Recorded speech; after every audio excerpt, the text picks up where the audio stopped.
Di mana-mana yang tidak ada connecting internet, yang tidak ada jangkauan bisa. Baru kita sadari kita nggak ada bisa internet, nggak bisa WA suami, nggak WA istri, nggak bisa WA pacarnya, dicariin lagi di mana.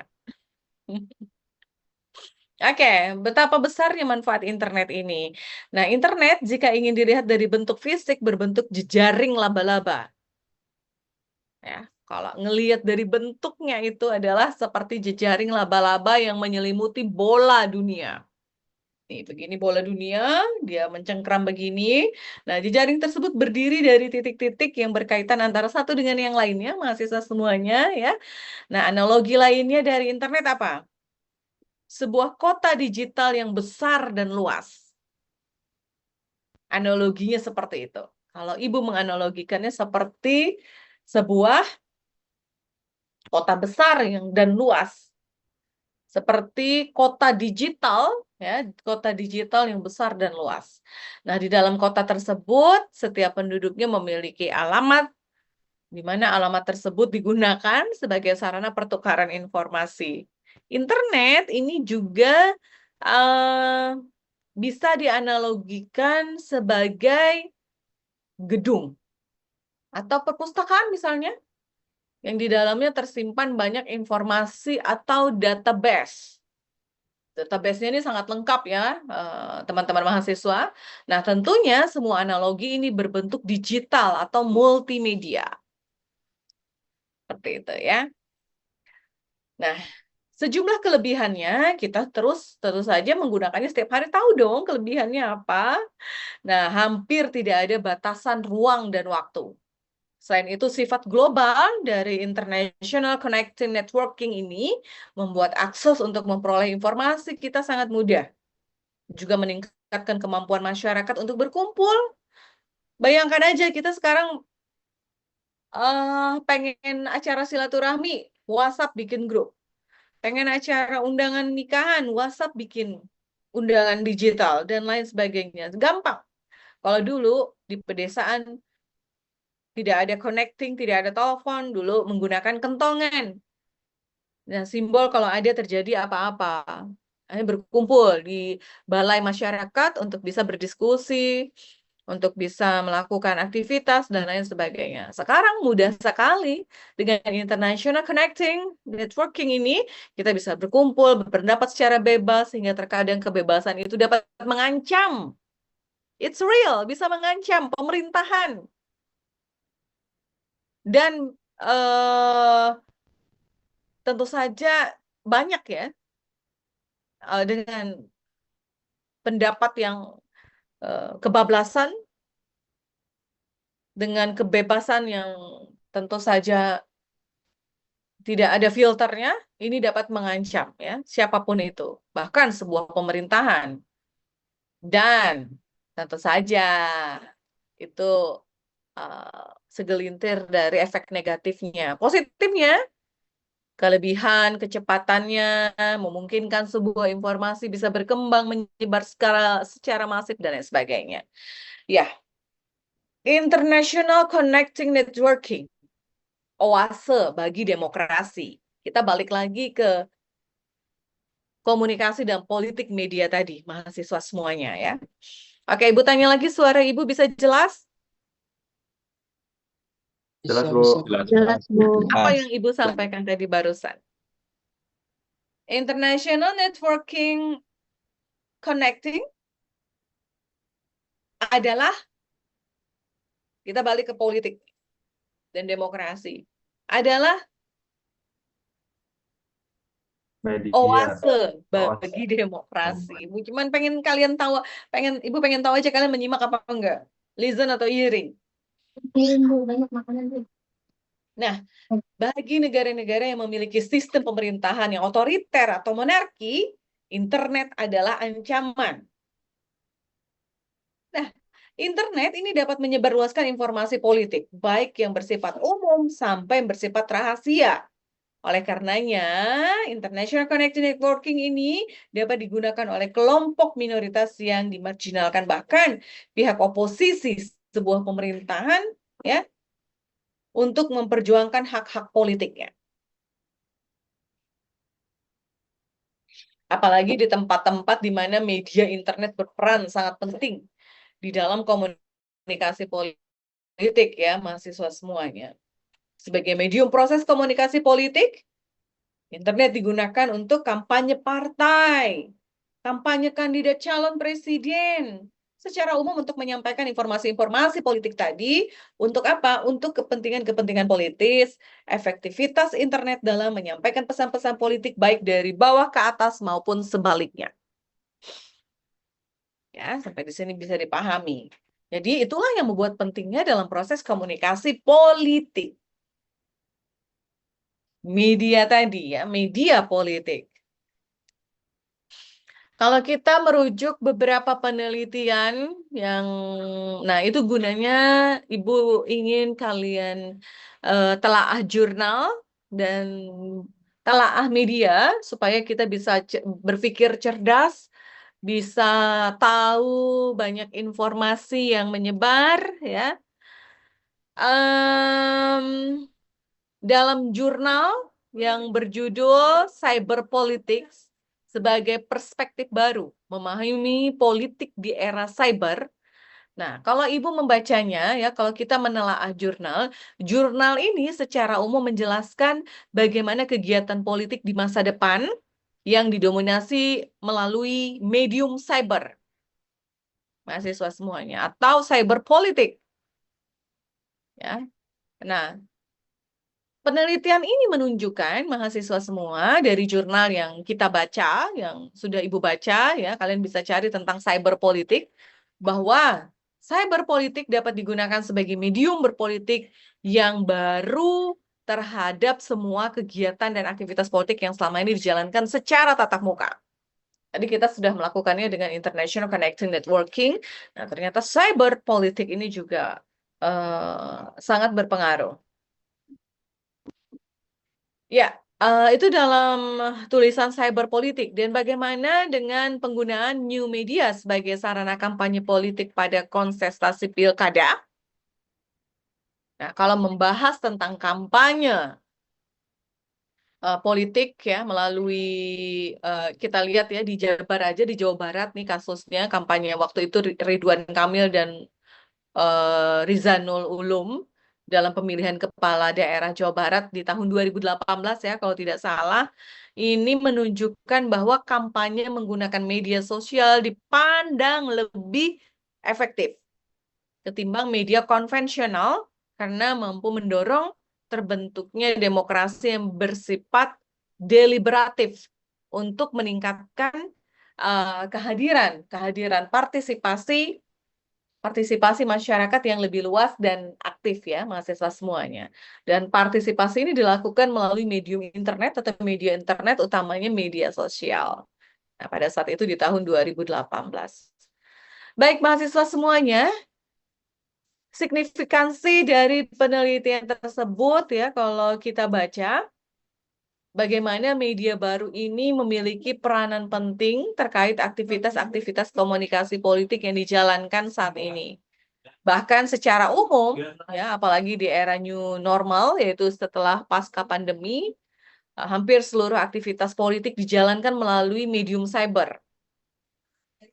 Kondisi demikian menjadi perhatian kita semuanya, ya, sehingga kita bisa melihat ya, kita bisa melihat kajian tersebut terkait media baru yang masih relatif kekinian ya, walaupun itu masih relatif kekinian untuk kita bahas, kita bisa melihatnya proses berjalannya komunikasi politik,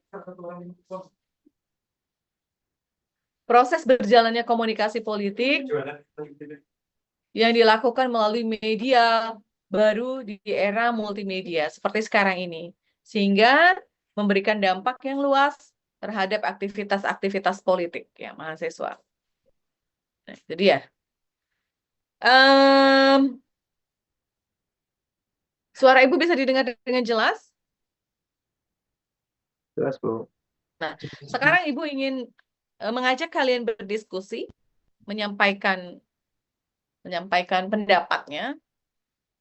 Sekarang teknologi komunikasi baru ini sangat terkait dengan apa aja?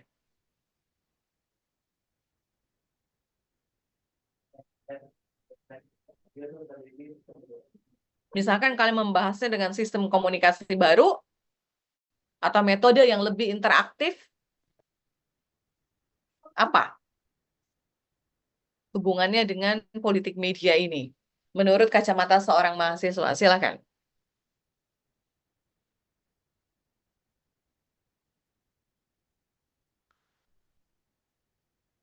Hmm, silakan.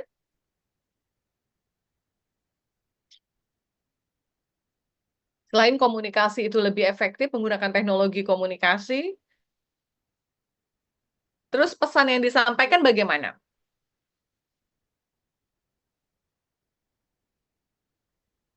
Jadi taksonominya begini, kalau mahasiswa S1 ya, ini S1 ya, tidak hanya memahami, tapi kalian ibu pengennya ya bisa menganalisa. Kalau hanya memahami saja secara lewat, oh lah udahlah. Kalau menganalisa, terus nanti di kemudian hari ada studi kasus demikian, kalian mungkin sudah tahu solusinya bagaimana.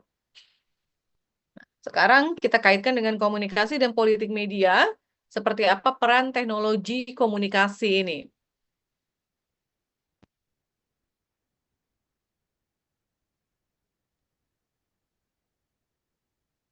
Bisa berperan sebagai untuk analisa politik dan big data nggak sih, Bu? Oke, seperti apa Se- penjelasannya? Seperti untuk penggunaan data pemilih kayak misal di Big data. iya untuk kepartian kan misal dia untuk pengumpulan kira-kira nih di masyarakat nih kalau Hmm, misal kampanye seperti ini masuk apa enggak kan biasanya di kepartian kan ada seperti itu kan, Bu. ya, betul. Jadi untuk analisa politik, kampanye politik lah lebih tepatnya nanti masuk nggak di kelompok ini atau di Hmm, misal kelompok berdasarkan kelompok umur juga kan biasanya seperti itu. Oke. Interneting, big data, artificial intelligence ini sudah ranah yang sudah menjadi biasa untuk kita ya, di mana big data ini berperan sekali ya. Kalian pun mungkin sering menggunakan secara tidak sadar ya, apalagi untuk melakukan riset quick count misalnya, menggunakan apa namanya survei pemilih dan lain sebagainya. Betul sekali, Handoko Firdausi. Oke, terima kasih untuk responsnya dan feedbacknya. Yang lain,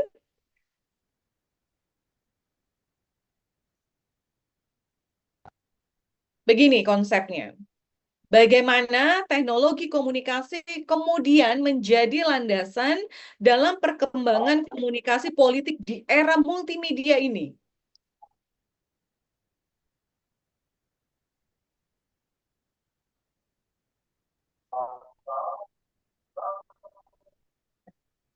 Yuk, tadi Handoko sudah ngerespon dengan baik. Yang lain?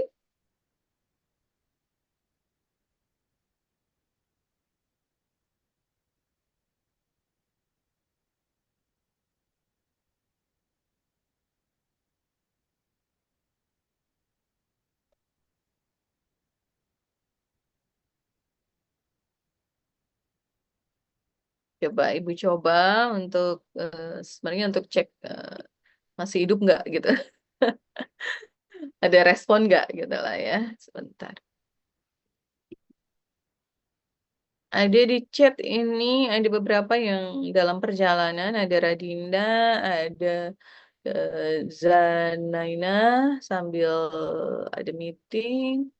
Ahmad Torik izin masih dalam perjalanan. Ya.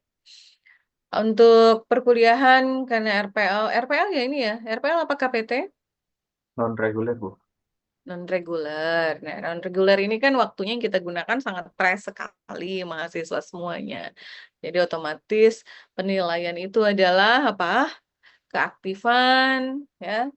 Itu masuk dalam penilaian, nanti ada UTS-nya, berapa persen dari UTS dan UAS-nya demikian, ya. Oke,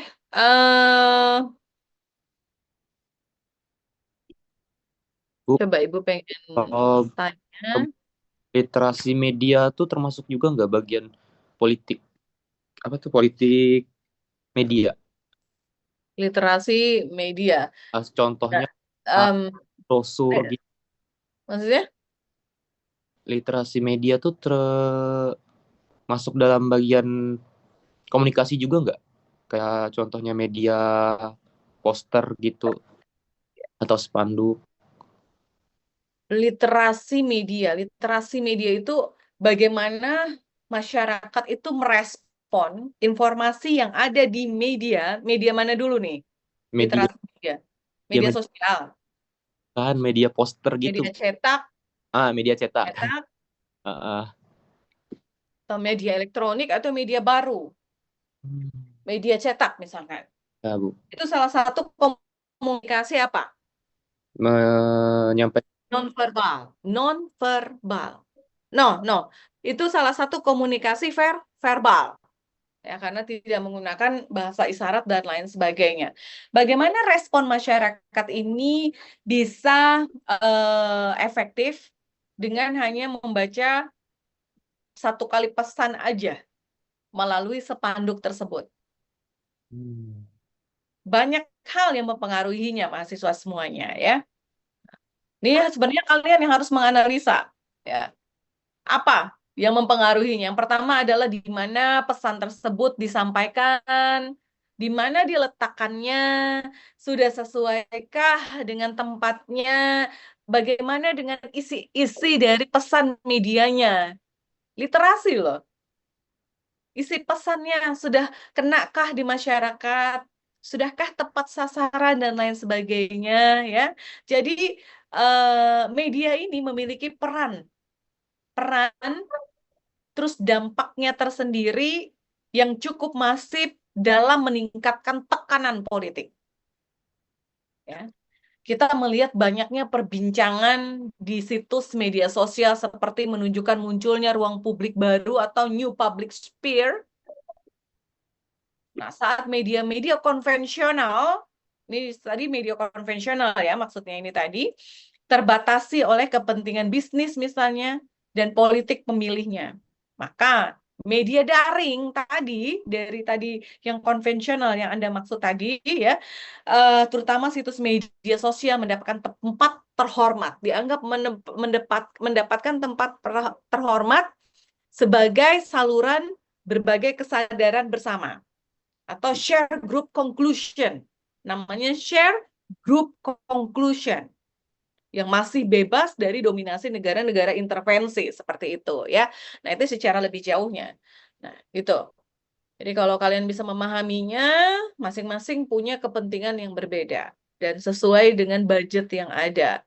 Literasi, setiap masyarakat dianjurkan untuk paham, untuk rajin membaca, untuk rajin menelaah, apalagi kalian sebagai mahasiswa. Kalau hanya mendengarkan satu informasi saja, tapi kalian tidak eh, tidak dengan budaya literasi yang baik, komunikasi itu akan menyimpang. Lain menerimanya demikian, ya. Oke, kembali Ibu akan bertanya kepada kalian. Nah, sekarang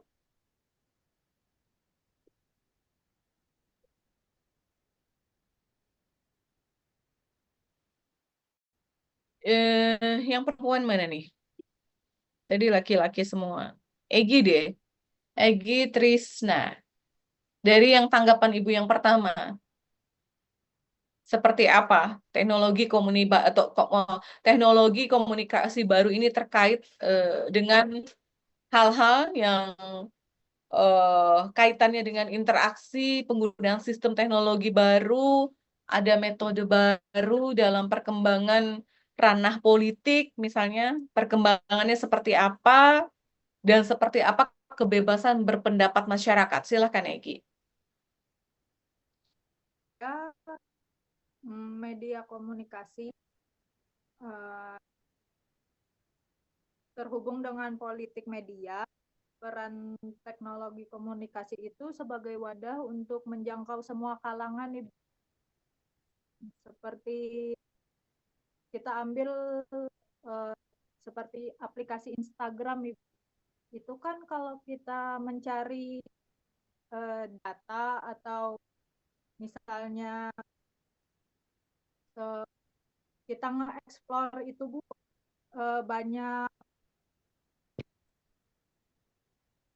kalau kita nge-explore itu kan banyak informasi-informasi yang kita dapat dari berbagai wilayah gitu, Bu.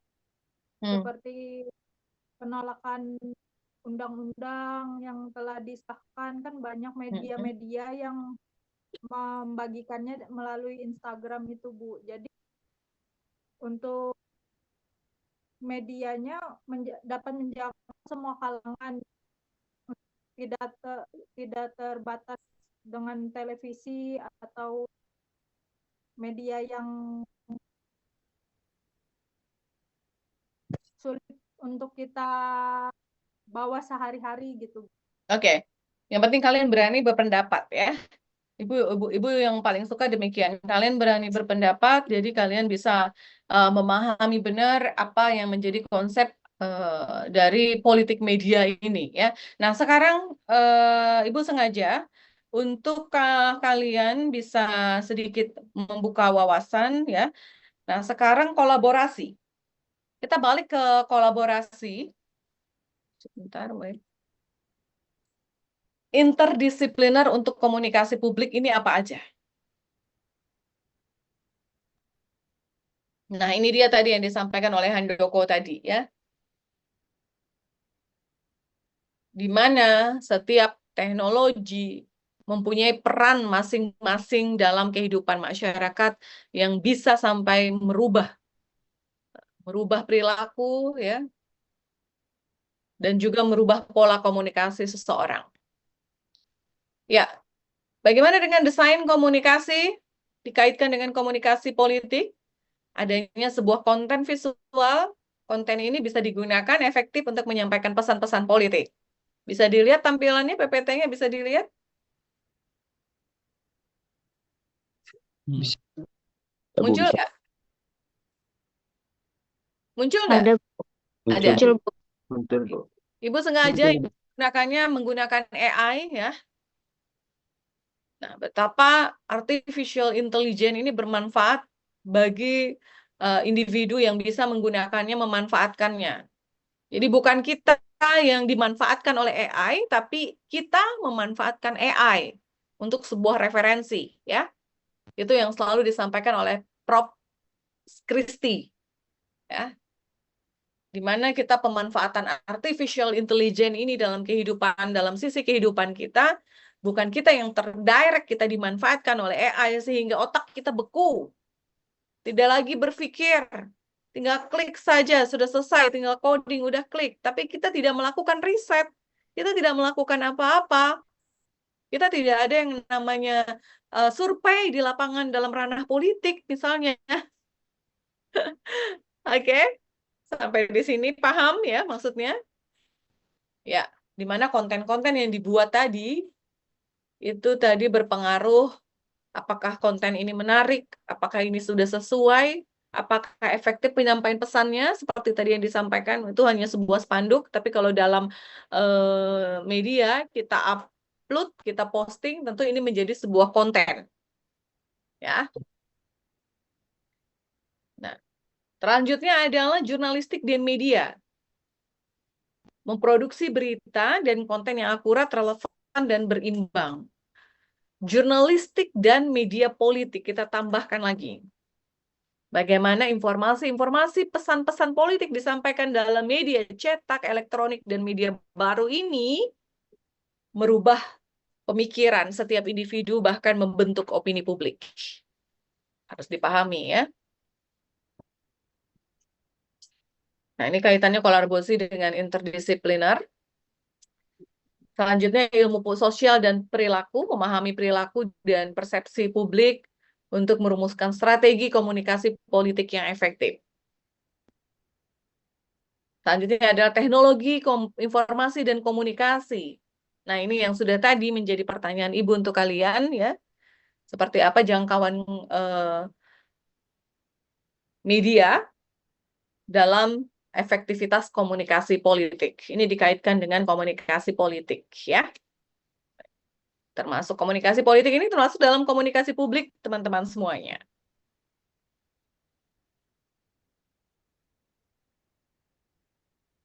Nah, ini dia.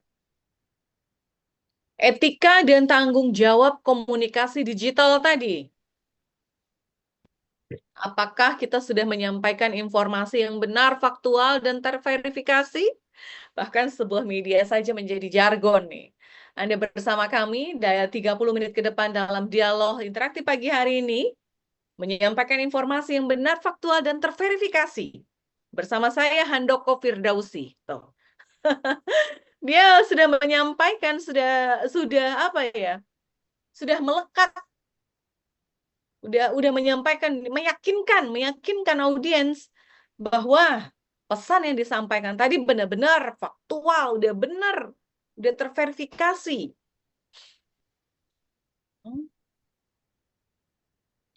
Selanjutnya adalah kesopanan dan rasa hormat. Jadi berkomunikasi dengan sopan, menghormati perbedaan. Nah, perbedaan dalam ranah apa saja.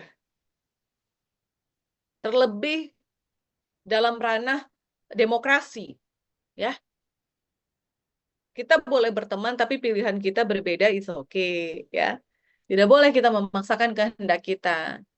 Dan yang paling penting itu jangan sampai ada hate speech, ya. Jangan sampai ada ujaran-ujaran kebencian. Itu yang paling penting. Etika dan tanggung jawab dalam komunikasi digital. Selanjutnya adalah transparansi dan akuntabilitas. Menjelaskan sumber informasi. Kalau misalkan memang kita salah menyampaikan informasi, kita klarifikasi, tinggal klarifikasi. Tidak usah ngotot, ya. Dan bertanggung jawab atas konten yang sudah kita buat. Coba lihat bagaimana jahatnya sebuah konten yang hanya 30 detik memasukkan penggalan-penggalan ucapan-ucapan tokoh-tokoh politik, tokoh-tokoh masyarakat, bahkan orang awam, di-cut dan menyimpulkan bahwa pesan yang disampaikan udah sempurna. Padahal ada belakangnya lagi. Seperti itu. Nah, jadi apa? Kalian bisa menyimpulkan apa? Pesan 30 menit, pesan 1 menit itu apa sesungguhnya? Dalam TikTok lah, dalam Reels lah, atau dalam yang lainnya. Padahal pesan yang disampaikan tadi belum tercover sepenuhnya. Hanya penggalan 30 menit dari siapa? Dari tokoh publik misalkan. Tokoh masyarakat misalkan. Yang berpendapat bahwa apapun itu ya yang bisa menjadi atau membentuk opini publik itu diciptakan melalui konten yang 30 menit itu. Disebarluaskan ke seluruh penjuru negeri. Bahkan menjadi atau dianggap itu adalah hal yang apa? Hal yang benar. Padahal itu adalah hoax. Karena apa? Penggalan informasinya itu jauh. Memang dicari supaya viral penggalan itu. Misalkan dia mengatakan bahwa makanan gratis itu tidak benar, misalkan. Hanya sampai situ aja. Tapi selanjutnya tidak sampai informasinya. Tidak benar kalau misalkan makanan itu tidak bergizi, ternyata. Seperti itu ya dari program pemerintah. Misalkan demikian. Nah, itu pentingnya etika dan tanggung jawab dalam komunikasi digital, dalam ranah komunikasi politik ya, teman-teman semuanya. Oke, saya ingin bertanya. Close dulu, wait, stop screen. Saya ingin bertanya ke kalian, media sosial apa yang sering digunakan dalam berkomunikasi? Terus media baru mana yang kalian gunakan? Ada dua nih pertanyaannya. Chat di link chat. Dalam mencari informasi.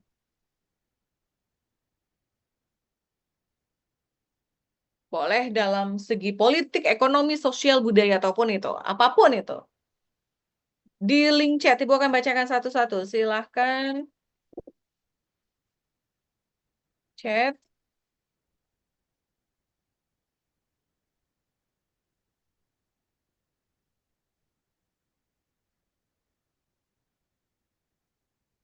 Media sosial apa yang sering kalian gunakan untuk berkomunikasi satu dengan yang lainnya? Itu pertanyaan yang pertama. Jangan langsung dijawab Yuan, Instagram Bu, karena ada dua pertanyaan. Terus media mana yang kalian gunakan untuk merangkum informasi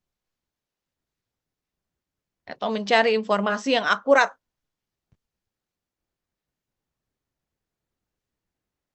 Silakan. Ibu tunggu.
Apakah itu Bisa lihat tampilannya?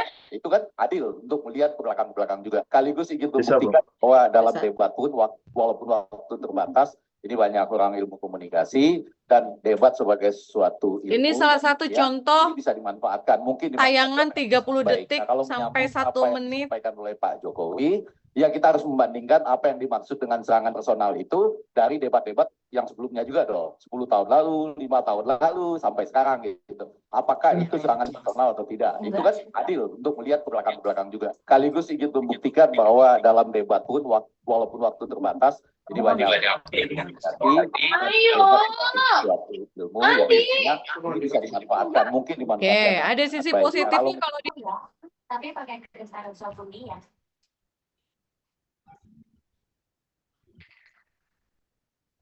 Aku minta maaf ya. Soal tadi. Aku juga minta maaf. Perbuatan Floyd itu kecil banget. Dan sekarang aku gak tahu harus gimana. Emang susah buat ngilangin perasaan orang. Baiklah, tadi sudah dilihat ya tampilan di mana kalau informasi itu pemenggalannya pas, maka akan pas hasilnya, bisa diterima dari sisi positif. Tapi apabila melalui media politik ini membentuk atau menggiring opini dari komentar yang hanya 30 detik saja, itu tergantung bagaimana pemanfaatannya, apa yang ingin disampaikan, seperti itu ya. Oke, saya akan bacakan, tapi masih ada banyak yang belum ngechat di link chat. Mungkin dia sadar aku gak bakal balik. Dia tahu, tapi gitu deh. Ini siapa ya, NND ini ya? NND ini siapa? Bisa disebut, mungkin bisa ditulis namanya, karena ini mikrofonnya bocor, kebuka. NND siapa?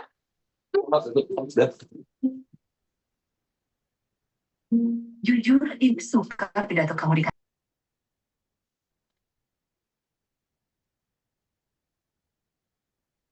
Siapa ya, NND ya?